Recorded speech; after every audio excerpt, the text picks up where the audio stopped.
الحمدللہ رب العالمین والصلاة والسلام علی رسولہ الکریم اما بعد اعوذ باللہ من الشیطان الرجیم بسم اللہ الرحمن الرحیم وذکر فإن الذکری تنفع المؤمنین۔ محترم و مکرم ناظرین اکرام، آج ہمارے پاس کچھ سوالات آئے ہیں جس کے جوابات فضیلت الشیخ عبدالغفور صاحب جامعی حفظہ اللہ و تعالی دیں گے۔ سب سے پہلا سوال یہ ہے شیخ، اگر کسی عورت کو حیض رک کر آتا ہو، یعنی ایک دن حیض آیا اور بیچ میں 2 دن ناغہ ہوا، پھر دوبارہ حیض آیا، تو کیا ایسی صورت میں روزہ رکھ سکتی ہے وہ عورت، یا نماز وغیرہ کی ادائیگی کر سکتی ہے یا نہیں؟ الحمدللہ والصلاة والسلام علی رسول اللہ وبعد۔ قال اللہ تبارک وتعالی فی کلامہ المجید یسألونک عن المحیض قل هو اذی فاعتزلوا النساء فی المحیض۔ حیض کے حوالے سے جو احکام شریعت میں موجود ہیں وہ یہ ہے کہ عورت اگر حائضہ ہو جائے تو حالت حیض میں اس کے لیے نماز اور روزہ رکھنا ممنوع قرار دیا گیا ہے، لہذا وہ روزہ بھی نہیں رکھے گی اور نماز بھی نہیں ادا کرے گی الا یہ کہ وہ حیض سے پاک ہو جائے۔ رہا جو سوال ہمارے پاس آیا ہے کہ حیض آ گیا، اس کے بعد پھر 2 دن تک کے لیے حیض رک گیا، پھر اس کے بعد حیض شروع ہو گیا، تو وہ ایام جو درمیان کے 2 دن کے تھے جس میں حیض اس کو نہیں آیا ہے یا حیض رک گیا ہے، ان ایام میں وہ کیا روزہ رکھے گی، کیا وہ نماز ادا کرے گی؟ تو اہل علم نے یہ کہا، خاص کر کے لجنہ جو سعودی کا ہے اس سے بھی جب یہ پوچھا گیا، اہل علم جو ہے اس کے جواب میں یہ کہتے ہیں کہ ہاں، حیض رک جائے پوری طریقے سے تو درمیان کے ان 2 دنوں میں وہ نماز بھی ادا کرے گی اور روزہ بھی رکھے گی۔ پھر جب حیض شروع ہو جائے اور اس کو اچھی طرح سے معلوم ہے کہ حیض کے خون میں، استحاضہ کے خون میں وہ فرق کرتی ہے کہ یہ حیض ہی کا خون ہے، تو لہذا ایسی صورت میں جب حیض کا خون پھر شروع ہو جائے تو وہ نماز سے رکے گی اور روزہ جو ہے وہ نہیں رکھے گی۔ تو لہذا بالاختصار اس کا جواب یہی ہے کہ اگر درمیان میں ایام ایسے آ گئے کہ جس میں حیض کا خون رک گیا تو اس میں وہ پاک ہوگی اور نہا دھل کر کے جو ہے روزہ رکھے گی، نماز وغیرہ پڑھے گی، اور جب حیض کا خون شروع ہو جائے تو پھر اس کے بعد دوبارہ جو ہے وہ نماز سے رک جائے گی اور روزہ وغیرہ نہیں رکھے گی۔ اب حیض کے ایام کے سلسلے میں کسی کو 3 دن، کسی کو 7 دن، کسی کو 10 دن، اس سے زیادہ کم کوئی اللہ کے نبی صلی اللہ علیہ وسلم سے نص صریح کے ساتھ دن متعین نہیں کیے گئے کہ اتنے ہی دن حیض ہوتے ہیں، ایسا نہیں۔ عورت کی اپنی طبیعت کے اعتبار سے کمی بیشی اس میں ہو سکتی ہے، ایسا ممکن ہے، لہذا اس سلسلے میں یہی اصول ہے اور یہی طریقہ کار رہے گا کہ حیض کے ایام میں اسے نماز نہیں پڑھنی ہے اور روزہ اس کو نہیں رکھنا ہے، اور جب حیض کے ایام نکل جائیں، وہ پاک ہو جائے تو غسل کر کے نمازیں بھی ادا کرے گی اور روزے جو سابقہ اس کے رہ گئے ہیں اس کی قضا بھی کرے گی، اس کو جو ہے رکھے گی، اس گنتی کے دن کو پورا کرے گی، ٹھیک ہے؟ تو میرا خیال ہے کہ یہاں اتنی وضاحت اس سوال کے جواب میں کافی ہے۔ اگر کوئی مزید اشکال ہوگا تو خود ہمارے شیخ کی طرف سے سوال آئے گا، بہت ممکن ہے خواتین نے ایسے کچھ اور سوالات کیے ہوں تو انشاءاللہ اس کے ہم جوابات دیں گے۔ اللہ تعالیٰ مجھے آپ تماموں کو کتاب و سنت سے ثابت شدہ باتوں پر عمل کی توفیق عطا کرے۔ آمین، جزاک اللہ خیر۔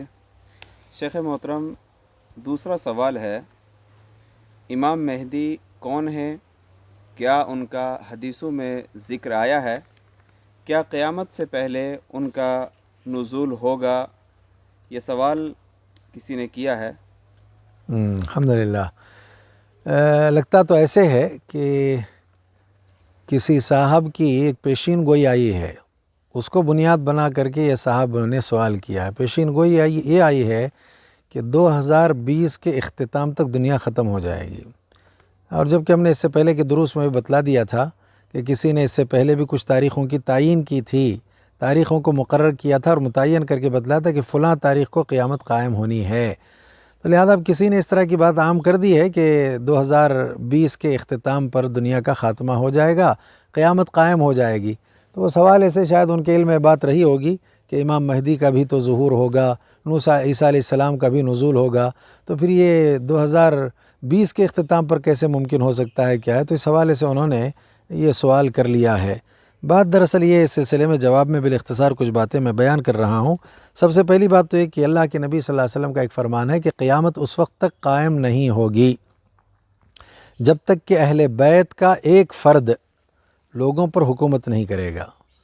اور وہ جس فرد کی طرف آپ نے اشارہ کیا ہے وہ اصل میں آپ نے بیان کیا کہ اس فرد کا نام یا ان کا نام میرا نام ہوگا یا محمد ہوگا، اور ان کے والد کا نام بھی عبداللہ ہی ہوگا۔ جیسے محمد ابن عبداللہ ہمارے نبی اور رسول ہیں، ویسے ہی امام مہدی محمد ابن عبداللہ ہوں گے، لیکن وہ امتی ہوں گے۔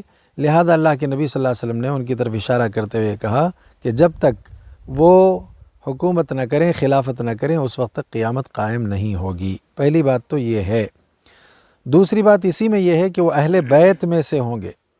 اللہ کے نبی صلی اللہ علیہ وسلم کا جو خاندان ہے، آپ کی صاحبزادی کے حوالے سے جو خاندان چل پڑا ہے، اسی میں سے ان کا جو ہے تعلق ہوگا، اہل بیت سے ان کا تعلق ہوگا۔ البتہ علامتوں میں سے یہ بھی ایک علامت بیان کی گئی ہے کہ جب وہ آئیں گے کیسے پہچانا جائے گا کہ امام مہدی ہیں، تو اس میں سے ایک بڑی اور واضح علامت یہ کہ وہ چوڑی پیشانی والے ہوں گے اور کھردری ناک یعنی لمبی ناک والے ہوں گے۔ اس طرح کی علامتیں اس میں بیان کر دی گئی ہیں۔ ساتھ ہی ساتھ اس بات کو بھی واضح کیا گیا ہے روایتوں میں، البتہ یہ بات ضرور ذہن میں رکھیں کہ امام مہدی کی آمد کے حوالے سے اور ان کی آمد کے بعد جو کچھ ان کی خلافت اور ان کے حوالے سے جو کچھ روایت آتی ہیں، تمام روایتوں کو جمع کرنے کے بعد کچھ روایتیں تو اس میں ایسی ہیں جو صحت کے درجے کو صحیح ہیں، اور کچھ ایسی جو حسن کے درجے کو پہنچتی ہیں، کچھ ایسی ہیں جو سندن صحیح نہیں ہیں۔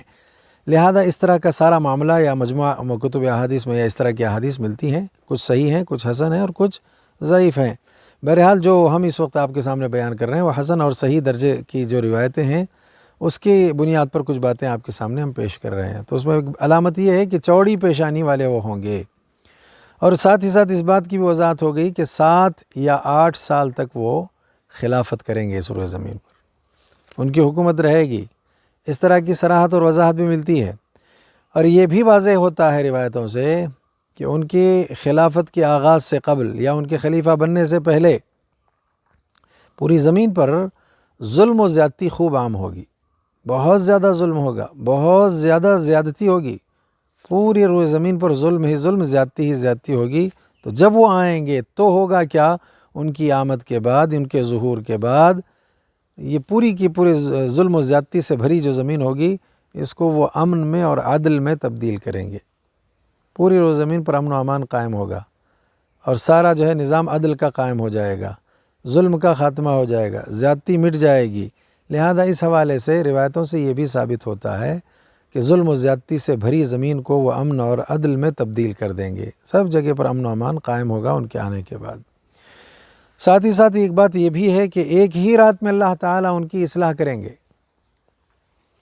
اب یہ اللہ تعالیٰ کے ہاتھ ہے، اللہ تعالیٰ جب چاہتے ہیں، جیسے چاہتے ہیں، کایا پلٹ دیتے ہیں۔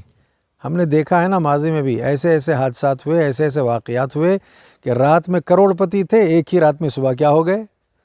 روڑ پتی ہو گئے ہیں۔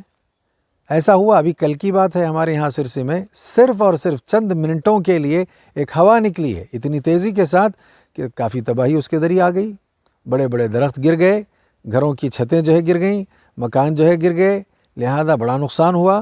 چھوٹی سی ایک معمولی چیز میں اتنا بڑا نقصان ہوا، تو چند منٹوں میں جب اللہ یہ کر سکتے ہیں تو ایک رات میں اللہ تعالیٰ کیا کچھ نہیں کریں گے؟ تو ایک ہی رات میں اللہ تعالیٰ ان کی اصلاح کریں گے۔ ایسی اصلاح کا مطلب وہ اس لائق ہوں گے کہ ان کی خلافت ہو جائے، وہ خلیفہ بن جائیں۔ قل اللہم مالک الملک تؤتی الملک من تشاء وتنزع الملک ممن تشاء وتعز من تشاء وتذل من تشاء بیدک الخیر انک علی کل شیء قدیر۔ یہ الفاظ، ہر چیز پر اللہ قادر ہے، جس کو چاہتا ہے بادشاہ عطا کرتا ہے، جس سے چاہتا ہے بادشاہ چھین لیتا ہے۔ تو اس حوالے سے جسے چاہتا ہے عزت عطا کرتا ہے، جس کو چاہتا ہے اللہ تعالیٰ ذلیل کر دیتا ہے۔ روایتوں سے یہ بھی معلوم ہوتا ہے کہ ایک ہی رات میں اللہ تعالیٰ ان کی اصلاح کر دیں گے۔ اب یہ حاصل کیسے ہوگی؟ خلافت آئے گی کیسے؟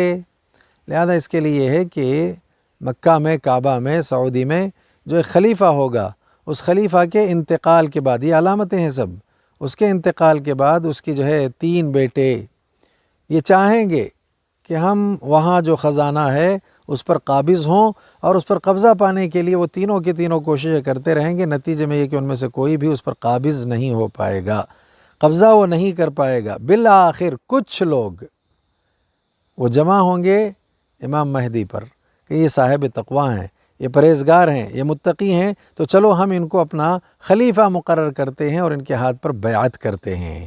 لہذا اس طرح سے ماحول بنے گا اور اس کے نتیجے میں ہوگا کیا، جب وہ خلیفہ مقرر ہوں گے اور ان پر کچھ لوگ بیعت کریں گے تو جن لوگوں نے ان پر بیعت کی ہوگی وہ انتہائی کمزور ہوں گے، معاشرے کے قوی لوگ نہیں ہوں گے، وہ طاقتور نہیں ہوں گے، حیثیت والے لوگ نہیں ہوں گے، کمزور قسم کے لوگ ہوں گے۔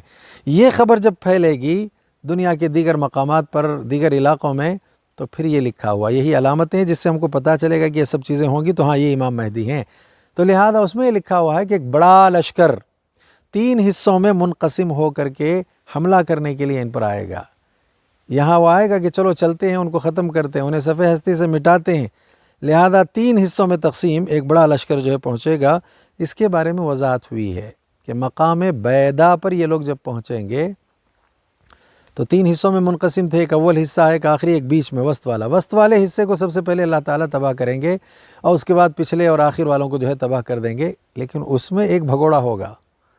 ظاہری بات ہے کچھ نہ کچھ اللہ تعالیٰ چھوڑتے ہیں تاکہ جو ہے حقائق لوگوں کے سامنے واضح ہوں۔ ایک اس میں ایسا بھگوڑا ہوگا، وہ جائے گا اور جا کر کے لوگوں کے سامنے اس صورتحال کو پیش کرے گا، پھر جا کر کے لوگ یقین کریں گے، لوگوں کو پھر یقین آئے گا کہ یہ تو وہی امام مہدی ہیں، محمد ابن عبداللہ ہیں، جن کے بارے میں محمد ابن عبداللہ جو ہم سب کے نبی اور رسول ہیں انہوں نے پیشین گوئی دی ہے۔ لہذا پھر وہ تمام کے تمام آ کر کے بیعت کرنا شروع کریں گے، حتیٰ کہ روایتوں سے معلوم ہوتا ہے کہ مشرق سے فوج کی فوجیں آئیں گی تاکہ چلو چل کر کے ہم ان کی اعانت کرتے ہیں، ان کا ہم ساتھ دیتے ہیں۔ اسی کے نتیجے میں وہ بات آئی ہے کہ امن و امان اتنے قلیل عرصے میں قائم ہو جائے گا، 7 سال کے عرصے میں سب جگہوں پر امن و امان ہوگا، ظلم و زیادتی کا خاتمہ ہوگا، کیونکہ تعاون کرنے کے لیے مشرق سے فوجیں جو ہے آئیں گی۔ لہذا اس سلسلے میں یہ بات جو بیان کی گئی کہ خراسان سے کچھ کالے لباسوں میں ملبوس لوگ آ کر کے بھی تعاون کریں گے، شیخ البانی رحمہ اللہ وغیرہ اس طرح کی روایتوں کو ضعیف قرار دیتے ہیں، وہ صحیح روایتیں نہیں ہیں۔ تو بہرحال اس کے بعد مزید یہ ہے کہ نماز فجر کا وقت ہوگا تو امامت کے لیے آگے بڑھیں گے اور امامت یہ کرانا چاہیں گے، تو اس موقع پر عیسیٰ علیہ السلام کا نزول ہوگا۔ کہیں گے عیسیٰ علیہ السلام سے کہ آئیے اور آ کر کے نماز آپ پڑھائیے، تو کہیں گے نہیں، تمہیں میں کہ بعض کے امام ہوں گے۔ اس حوالے سے یہ علامتیں جو بیان کی گئی امام مہدی کے حوالے سے یہ بالکل ٹھیک اور درست جو ہے روایتوں سے ثابت ہے، حسن درجی کی روایتوں سے ثابت ہے۔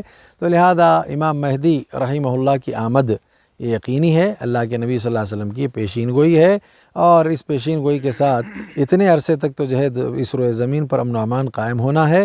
اس کے بعد پھر کہیں جا کر کے قیامت وغیرہ کے وقوع کی ساری باتیں بات کی ہیں، لہذا اس سے پہلے یہ لوگ تحدید کے ساتھ یہ ساری باتیں جو بیان کر رہے ہیں، یہ معروف کر رہے ہیں، یہ ٹھیک نہیں ہے۔ اہل السنہ والجماعہ کے نزدیک یہ کہ امام مہدی کا ظہور ہوگا۔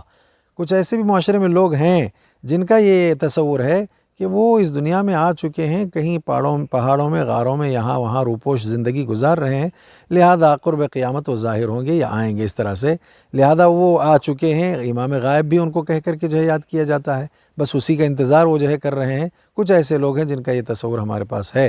بہرحال بالاختصار میں سمجھتا ہوں جو سوال کیا گیا، میں نے تفصیل اس لیے بھی اس میں بیان کی ہے کہ موجودہ حالات میں کچھ اس طرح کے امور کو لے کر کے کافی گفتگو ہو رہی ہے، تو ہم نے چاہا کہ تھوڑا سا تفصیل سے اس کا جواب دیا جائے۔ تو میرا خیال ہے کہ یہ جو باتیں بیان کی گئی ہیں یہ ساری باتیں کافی وافی ہیں ہم سب کے لیے، اور ان باتوں کو ہم سمجھتے ہیں کہ جواب کے اندر میں جو بیان کی گئی ہیں وہ سمجھ میں بھی آ گئی باتیں، اور بہت ممکن ہے کہ سائل کو اس میں تسلی بھی ہو جائے۔ اگر نہیں تسلی ہے تو مزید اہل علم کی امام مہدی کے حوالے سے جو کتابیں ہیں یا جو تحریرات ہیں ان کو پڑھ لے، اور جو اس میں مواد ہے اس کو جو ہے حاصل کرنے کی کوشش کرے۔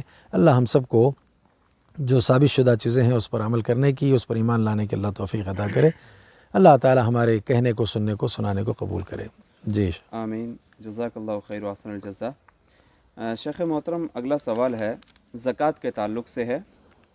سوال ہمارے ناظرین میں سے کسی نے کیا ہے، پوچھا ہے کہ ماں اور بیٹی کے پاس سونا ہے، کیا زکوٰۃ نکالتے وقت سب کا ملا کر زکوٰۃ نکالیں گے یا الگ الگ؟ یعنی ماں کا سونے کا زکوٰۃ جو الگ نکالا جائے گا، یا جو بچیوں کے سونا ہے اس کی زکوٰۃ الگ نکالی جائے گی؟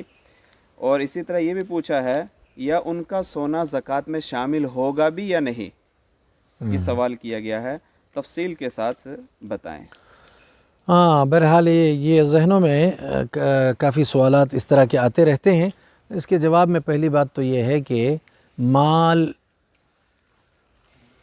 اس حوالے سے کہ صاحب مال جو ہوگا وہ اپنی مال کی زکوٰۃ نکالے گا، اور وہ مال کی ملکیت اس کی ہونی چاہیے، اس میں جو ہے اگر وہ نصاب کو پہنچ جائے، بنیادی طور پر یہ بات یاد رکھنا ہے کہ مال نصاب کو پہنچے، مال کا وہ مالک ہو حقیقی، اور ساتھ ہی ساتھ وہ حولان حول اس پر جو ہے گزر جائے تو اس پر زکوٰۃ دینی ہے۔ سال اس کا مکمل ہو جائے، آپ نے ضروریات زندگی پورا کر لی، آپ کے پاس اتنا اضافی طور پر مال ہے، سونا ہے، چاندی ہے، دیگر چیزیں موجود ہیں، لہذا آپ صاحب مال ہیں اور مال آپ کی ملکیت میں ہے، اور دوسرا یہ ہے کہ اس پر 1 سال گزر گیا ہے تو پھر آپ اس پر زکوٰۃ نکالیں گے۔ اب رہا یہ مسئلہ جو ہمارے یہاں پوچھا گیا ہے کہ ماں کے پاس سونا ہے، بیٹی کے پاس سونا ہے، بیوی کے پاس سونا ہے، بہن کے پاس سونا ہے، اب سارے سونوں کو جمع کر کے جو ہے اکٹھا کر کے زکوٰۃ نکالا جائے یا سب کی الگ الگ زکوٰۃ نکالی جائے؟ تو میں نے ابھی کچھ دیر پہلے کہا ہے، مال جس کا ہے، جس کو ہم صاحب مال کہتے ہیں، ملکیت کس کی ہے اس کا جائزہ لیا جائے گا۔ ماں کے پاس سونا ہے تو وہ سونا ماں ہی کی ملکیت ہے، بیٹی کے پاس سونا ہے وہ سونا بیٹی ہی کی ملکیت ہے، بیوی کے پاس سونا ہے وہ سونا بیوی ہی کی ملکیت ہے، تو لہذا اب ایسی صورت میں پھر دوسری چیز یہ دیکھی جائے گی، ملکیت اگر انہی کی ہے تو پھر وہ مال نصاب کو پہنچا ہے، سونا نصاب کو پہنچا ہے یا نہیں پہنچا، 7.5 تولہ سونا ہے یا اس سے زیادہ، 52.5 تولہ چاندی ہے یا اس سے زیادہ، ملکیت ان کی اپنی ہے، بیوی کی اپنی، ماں کی اپنی، بیٹی کی اپنی، بہن کی اپنی، تو لہذا ہر ایک کے اپنے اپنے نصاب کو مال کے پہنچنے کے بعد ان کو زکوٰۃ نکالنی ہے۔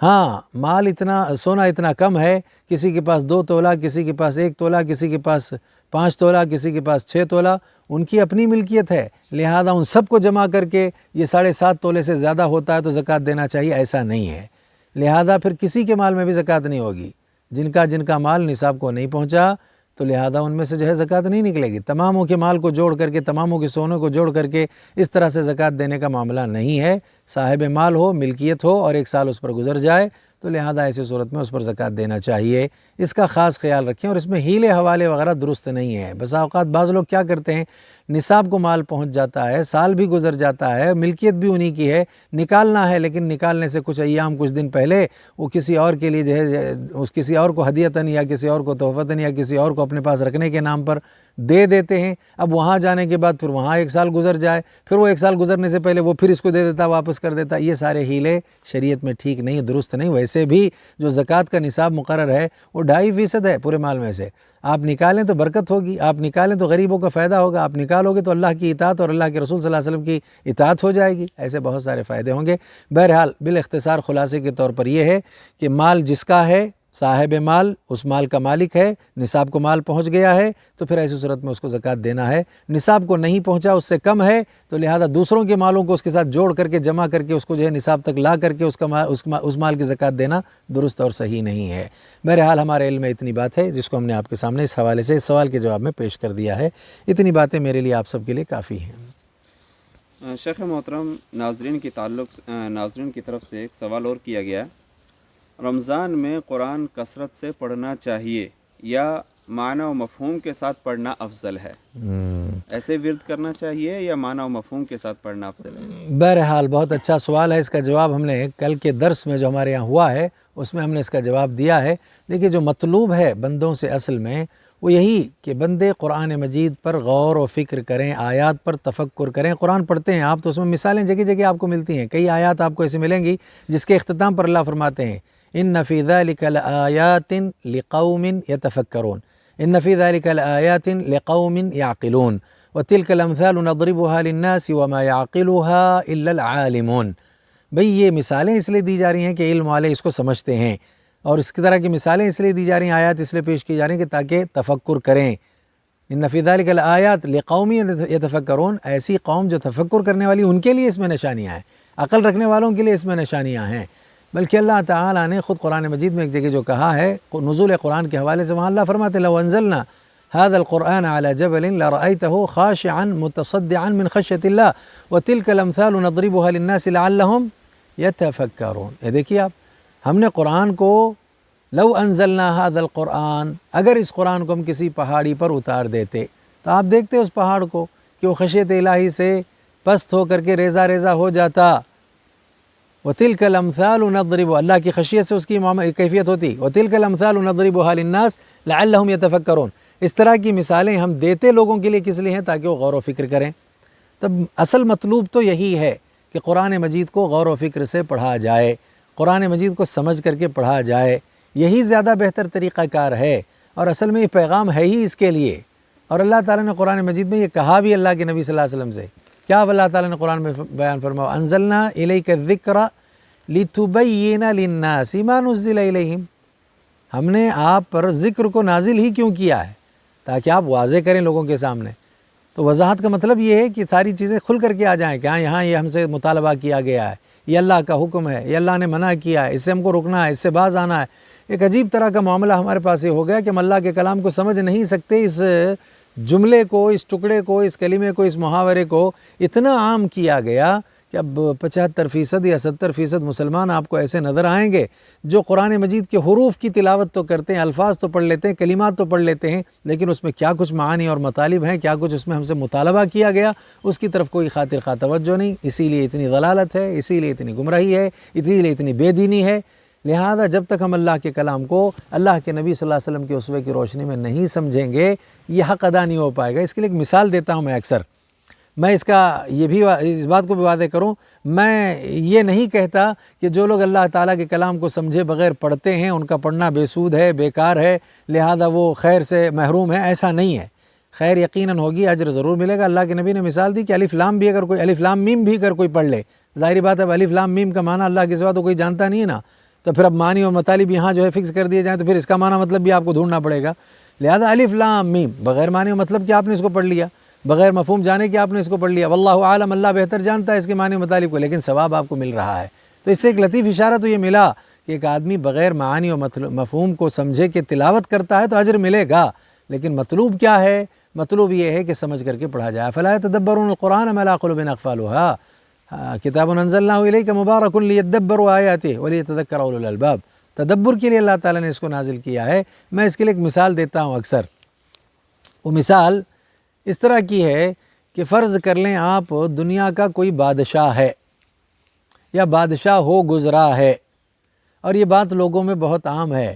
پرانے زمانے میں، زمانے قدیم میں بڑے بڑے بادشاہ، سلاطین، حکمران، وہ بہت قیمتی چیزیں، بہت اہم چیزیں، خزانے وغیرہ کہیں زمینوں وغیرہ میں گاڑ کر کے دفن کر کے رکھا کرتے تھے. اب ایک آدمی کا اگر گزر ہو کسی بادشاہ کے محل سے، پرانے بادشاہ کا جو محل ہے وہاں سے گزر ہو، اور اس میں یہ بات بھی معروف تھی پرانے زمانے میں، کیا معروف تھی کہ وہ لوگ کیا کرتے تھے، خزانے کہاں رکھے گئے ہیں اور اس کو کس طرح سے حاصل کیا جا سکتا ہے، اس کے لیے اشارے کنایوں میں وہ جو ہے پتھروں میں جو ہے کچھ عبارتیں لکھ دیا کرتے تھے، اور جہاں خزانے ہوتے تھے وہاں وہ عبارتیں لکھ کر کے لگا دیا کرتے. اب جو اس کو جانتا وہ اس انداز سے اس کو حاصل کرنے کی کوشش کرتا. ظاہری بات ہے ان عبارتوں کو بھی بآسانی پہچانا نہیں جا سکتا تھا، معروف لوگ ہی اسے پڑھ سکتے تھے. آج بھی آپ دیکھیں گے عجیب عجیب طرح لکیروں میں، خطوں میں کہیں نہ کہیں عبارتیں لکھی ہوئی ہوتی ہیں، تو اس میں اصل میں اشارے ہوتے ہیں، فلاں مقام پر فلاں چیز رکھی گئی ہے اور اتنے مقدار میں رکھی گئی وغیرہ وغیرہ، اس طرح کی چیز معروف ہے.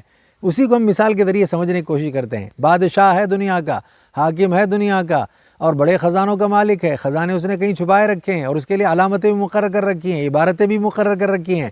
اب یہ جس کے علم میں ہے، ایک زمانے کے بعد اگر کسی کا گزر ایسے مقام سے ہو جائے، ایسے محل سے ہو جائے، اس کو اس طرح کی کوئی چیز مل جائے، تب ذہن میں اس کے بعد تو پہلے یہی آئے گی، یہ جو عبارت ہے، یہ جو خط وغیرہ لگائے گئے ہیں، یہ جو خطوط ہیں، ان خطوط میں کہیں نہ کہیں کوئی مقام پر خزانوں کے دفن کیے جانے یا خزانوں کے محفوظ کیے جانے کی کوئی اس میں ہدایت ضرور موجود ہوگی. لہذا وہ اس موقع پر اس طرح کی چیزوں کو حاصل کر کے کیا کرے گا؟ وہ پہلے تو یہ دیکھے گا کہ بادشاہ، پھر اس طرح کی عبارت، اور یہ چیز معروف رہی ہے کہ خزانے کہیں رکھے گئے، مجھے تو خزانہ چاہیے، یا اس میں کیا کچھ موجود ہے، ہدایات ہیں، اس کو جان کر کے مجھے بہت کچھ حاصل کرنا ہے. لہذا اس کو جانچنے کے لیے، جاننے کے لیے، اس کی تہ تک پہنچنے کے لیے وہ جگہ جگہ جائے گا، دورے کرے گا، سفر کرے گا، پڑھے لکھے لوگوں کے پاس جائے گا، کہے گا اس کا مفہوم کیا ہوتا ہے، اس کا مطلب کیا ہوتا ہے. لہذا بہت ممکن ہے اس میں کچھ ایسے لوگ بھی ہوں جو اس کو جانتے ہوں، اس کی رہنمائی کر دیں اور اس کے ذریعے اس کو وہ خزانہ مل جائے. لہذا کامیابی حاصل کی نا. اب یہاں دیکھیں آپ، یہ خزانے پوری دنیا کے ہیرے جواہرات جنت کے مقابلے میں کیا حیثیت رکھتے ہیں؟ اب آپ کو جنت چاہیے، سب سے بڑا خزانہ، سب سے بہترین کامیابی. اس کو پانے کے لیے اس قرآن مجید میں بھی یہی اس طرح کے پیغام دیے گئے کہ اگر آپ کو جنت چاہیے، جہنم سے چھٹکارا چاہیے، یہ راستے ہیں، یہ طریقہ ہے، ایسے جاؤ گے تو جنت ملے گی، اس طرح جاؤ گے تو جہنم سے چھٹکارا پالو گے، یہ کرو گے تو ایسا فائدہ ہوگا۔ ساری چیزیں یہاں ہدایت کے طور پر موجود ہیں۔ اب وہ سارا معاملہ ہمارے ہاتھوں میں ہمارے پاس موجود ہے، لیکن افسوس کی بات تو یہ ہے کہ ہم صرف حروف، کلمات اور جو ہے الفاظ وغیرہ کو پڑھ کر کے یہ سمجھ لیتے ہیں کہ بس یہ ہمارے لیے کافی ہو گیا، ہم نے جو ہے اس کو جو ہے اپنے لیے کافی سمجھ لیا۔ ایسا نہیں ہوگا۔ ان ھذا القرآن یہدی للتی ہی اقوم، یہ قرآن سب سے زیادہ درست راستے کی رہنمائی کرتا ہے۔ اس میں بشارت ہے ایمان والوں کے لیے، اور چھٹکارا جو ہے اس میں موجود ہے ایمان والوں کے لیے کہ جہنم سے وہ کیسے چھٹکارا حاصل کر سکتے ہیں۔ تو لہذا سوال جو کیا گیا، اس سوال کے جواب میں ہم یہ کہتے ہیں اسلاف کا طریقہ، صحابہ کا طرز بھی یہی تھا کہ وہ اللہ کے کلام کی کچھ آیات کو متعین کرتے، اس میں کیا کچھ پیغام ہے، کتنا حلال ہے، کتنا حرام ہے، کتنے احکام ہیں،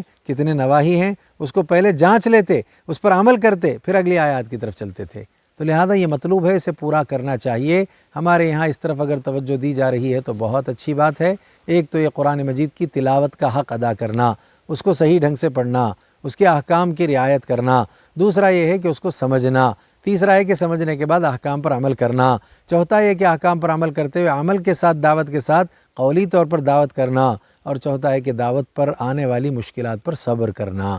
خسارے سے بچنے کے لیے بنیادی چیزیں ہیں۔ میرا خیال ہے کہ یہ چیزیں بہت کافی ہیں، بہت اچھی چیز ہے اگر آپ سمجھ کر کے پڑھ لیں، لیکن کسی وجہ سے کچھ وقت تک کے لیے آپ سمجھنے سے رک گئے اور تلاوت کر رہے ہیں، جیسے شہر رمضان میں تلاوت کا مسئلہ ہے، بہت ممکن ہے اس طرح کا بھی کوئی سوال جی ایک سوال آیا ہے۔ جی اگر ہم قرآن کو پورے سال معنی کے ساتھ پڑھتے ہیں، کیا رمضان میں دور کی خاطر بغیر معنی کے قرآن پڑھنا بہتر ہے یا نہیں؟ یہ سوال کیا گیا ہے۔ اچھا، باقاعدہ دیکھیے وہی سوال آ بھی گیا ہے۔ ہم یہ کہنا چاہتے ہیں سال بھر اگر آپ نے قرآن مجید کو سمجھ کر کے پڑھنے کا اہتمام کیا، شہر رمضان آ جائے، شہر رمضان کے آ جانے کے بعد پھر آپ نے فہم وغیرہ کا مسئلہ چھوڑ کر کے، کیونکہ سال بھر تو ہم 11 مہینے سمجھ ہی رہے ہیں، اب اسی فہم کو ذہن میں رکھ کر کے ہم تلاوت زیادہ سے زیادہ کریں گے، تاکہ اس طرح کی آیات کے آنے کے بعد اللہ سے رحمت کا سوال کریں گے، اور کہیں جہنم کی آیات آ جاتی ہیں تو اللہ تعالیٰ سے جہنم کی آگ سے پناہ چاہیں گے۔ اللہ کے نبی ایسا کرتے تھے، آیات نماز پڑھتے ہوئے تلاوت کے درمیان، وہاں اصل تلاوت ہوتی تھی، اس تلاوت میں فہم ہوتا تھا۔ 11 مہینے آپ نے تلاوت کر لی ہے، اب اس کو اس میں جو ہے تلاوت کے درمیان فہم کے ساتھ چاہتے ہیں کہ جنت والی آیتوں پر جنت کا سوال، جہنم والی آیت پر جہنم کا سوال، جہنم سے بچنے کا سوال، تو یہ بہت اچھی چیز ہے۔ لیکن 11 مہینے تلاوت کر کے آپ یہ سوچیں کہ شہر رمضان میں فہم کی ضرورت نہیں ہے، یعنی 11 مہینے تلاوت فہم کرتے ہوئے شہر رمضان میں آپ یہ سمجھیں کہ بھئی شہر رمضان میں فہم کی ضرورت نہیں، صرف تلاوت کی ضرورت ہے، ایسا نہیں ہے۔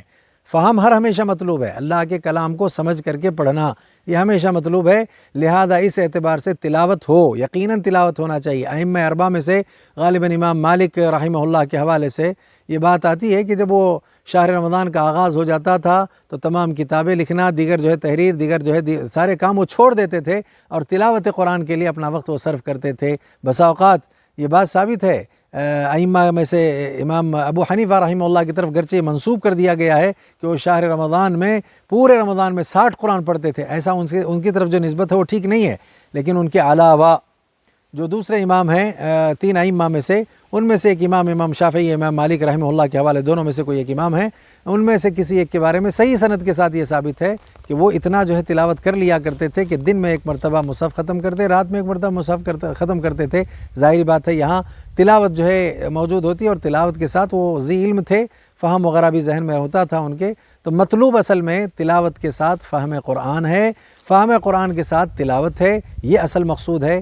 اس طرح سے اگر تلاوت کی جائے شہر رمضان میں تو زیادہ بہتر، لیکن اگر آپ کسی وجہ سے 11 مہینے ترجمہ، معانی، مطالب وغیرہ سمجھتے ہیں، چلو اب ہم ترجمہ، معانی، مطالب کی بجائے زیادہ سے زیادہ تلاوت قرآن کریں، کیونکہ اللہ کے نبی صلی اللہ علیہ وسلم کے پاس جبریل امین شہر رمضان میں آتے تھے اور آ کر کے ہر سال کیا کرتے تھے، ایک مرتبہ جتنا قرآن نازل ہو چکا ہوتا تھا اس کا دور کرتے تھے، اور جس سال اللہ کے نبی صلی اللہ علیہ وسلم کی اس دنیا سے رحلت اور رخصتی کا وقت آیا تھا، اس سال تو جبریل امین نے اللہ کے نبی صلی اللہ علیہ وسلم کے ساتھ جو قرآن مجید کا دور کیا ہے وہ ایک نہیں 2 مرتبہ کیا ہے۔ تو اس سے معلوم ہوتا ہے کہ تلاوت ہوتی ہے، اور اسی وجہ سے حافظ قرآن وغیرہ بھی تراویح میں، قیام اللیل میں تلاوت وغیرہ کا اہتمام کرتے ہیں، لیکن اس کے ساتھ ساتھ فہم ہونا چاہیے۔ میرا خیال ہے 11 مہینے کا اثر تو یہاں تلاوت میں دکھائی دینا ہی چاہیے، ہونا ہی چاہیے، تو فہم کے ساتھ پڑھیں زیادہ صحیح اور مطلوب یہ۔ فہم کے بغیر اگر آپ جو ہے اس طرح رمضان میں تلاوت کر لیتے ہیں تو یہ بھی ٹھیک ہے، اور 11 مہینے آپ نے فہم کے لیے وقت دے دیا تو بہت اچھی بات ہے۔ اللہ تعالی آپ کے اس کاوش کو قبول کرے اور اس طرح قرآن مجید کی تلاوت کرنے کی توفیق دے جیسے تلاوت کا حق ہے۔ اللہ تعالی ہم تماموں کے کہنے سننے کو قبول فرمائے۔ جی آمین، جزاک اللہ خیر واصل الجزا۔ ماشاء اللہ۔ شیخ محترم، یہ سوال و جواب کا سیشن ختم ہوا۔ الحمدللہ بہت اچھے انداز میں شیخ محترم نے تفصیل کے ساتھ سوالوں کا جواب دیا ہے۔ اللہ رب العالمین سے دعا ہے کہ اللہ رب العالمین ہمیں جو ہے ان مسائل کو جاننے کی توفیق عطا فرمائے، آمین۔ سمجھنے کی توفیق عطا فرمائے، ہم سب کا بیٹھنا قبول فرمائے، اور اسی طرح جو ہے دین کے اوپر مستقل عمل کرنے کی توفیق عطا فرمائے۔ آمین آمین۔ آمین۔ السلام علیکم ورحمۃ اللہ۔ جزاکم اللہ خیر، بارک اللہ فیکم، سبحانک اللہ۔